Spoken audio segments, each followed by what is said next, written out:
What up, everybody? Raising Kanan episode 204 is just a couple days away, and we have Kanan stealing from his family business for the second straight episode. Last episode we saw him steal a package of work out of his family's trap house on the top floor of, I want to say, the Carter or whatever project building that is. But we saw him steal that package, and him and Famous go and sell that pack on the street corner as mixtapes. And the family had bigger issues. That was Unique robbing their stash house and taking Juliana with him. So they really were distracted and didn't notice the work being gone.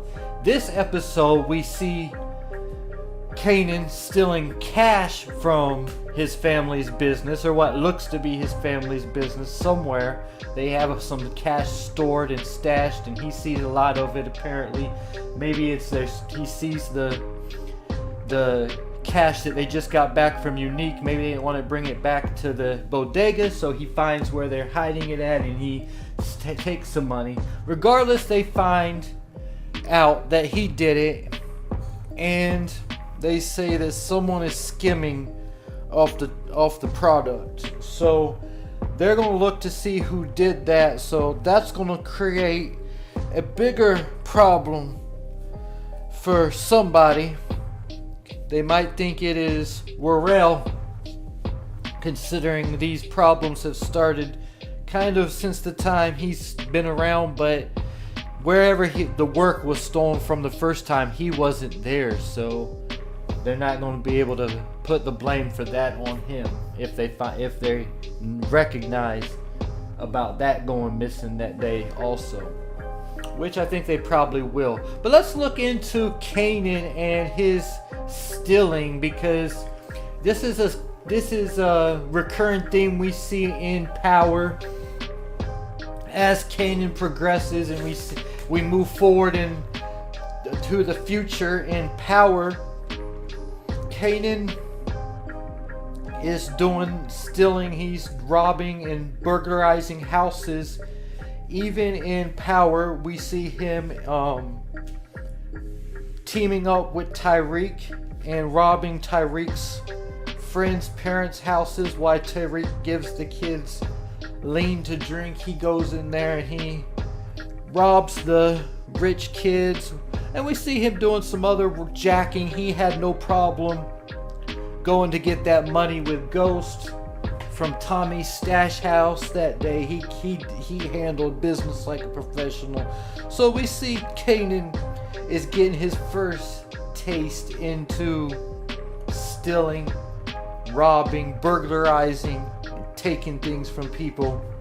He's getting his first taste of that. He got his first taste taking this, and I think a lot of us who still stole a lot probably got their first taste of stealing from their own family, honestly. So he's just getting some of us still $20 or something from our family members. Kanan just happens to have family who is in the drug business that he's stealing packages of work from, and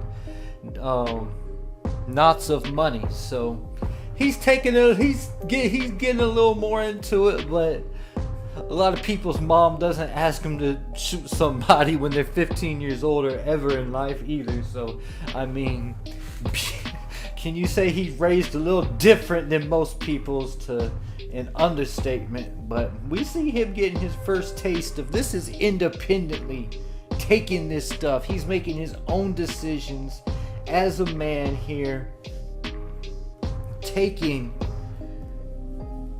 his family's, knowing what he's doing. He's consciously knows he's taking from his own family, and he's making these decisions. And this is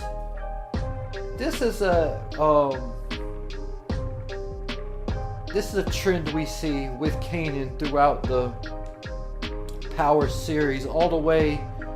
Well, he did. I want to say this all the way into the end, but he did all the in the end consider the consequences. We showed that he does not consider the consequences for his actions. Even back to season 1, when they put out the work that was bad, that killed all those people, he didn't consider consequences doing that. But I mean, who would have known that putting it out was going to actually kill people? So I'll give him a pass on that one, even though if his dad wouldn't have covered for him and sent the search in another direction, I mean, he'd probably be already locked up for quite some time for that, even though he's a juvenile. So either he didn't consider consequences there, he didn't consider the consequences when he shot his dad. Of course, I say this, he didn't know, he still ain't sure if this man's his dad or not, but we know it's his dad. But he didn't consider the consequences when he shot his dad. He just did whatever his mom told him to do.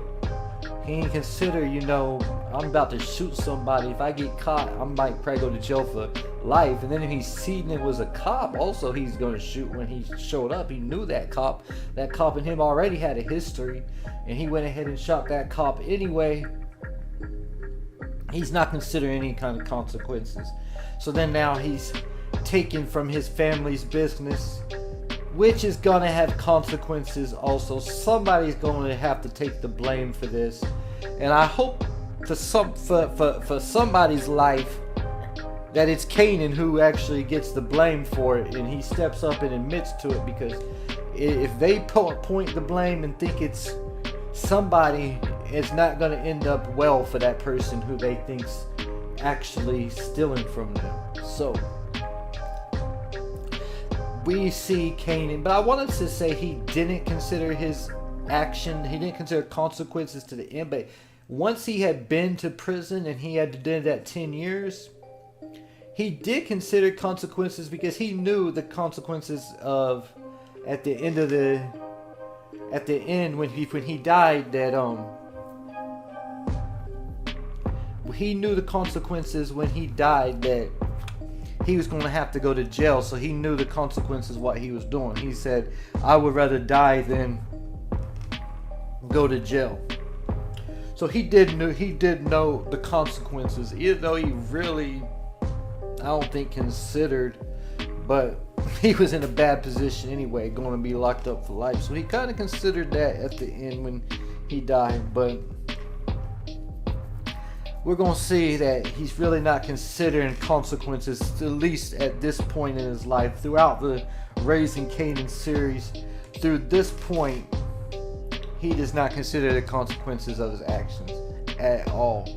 So I want to look at another thing, that this is also a reoccurring theme in Power, how we also saw Tariq get one of his first taste into the game by having to steal from his family, stealing from his uncle Tommy.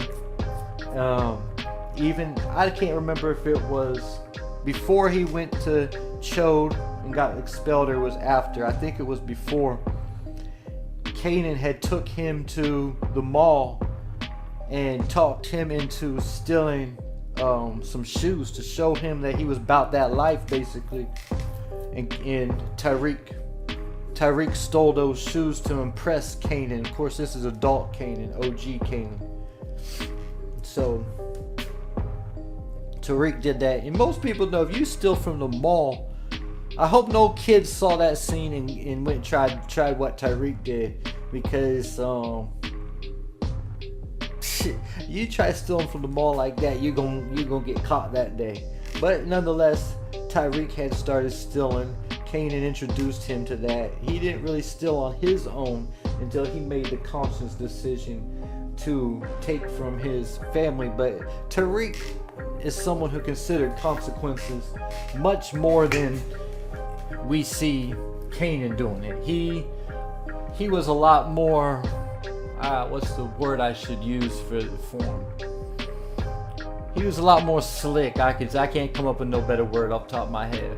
but he's a lot more conscious of what he's doing. He's a lot more manipulated in what he's doing than we see a young Kanan.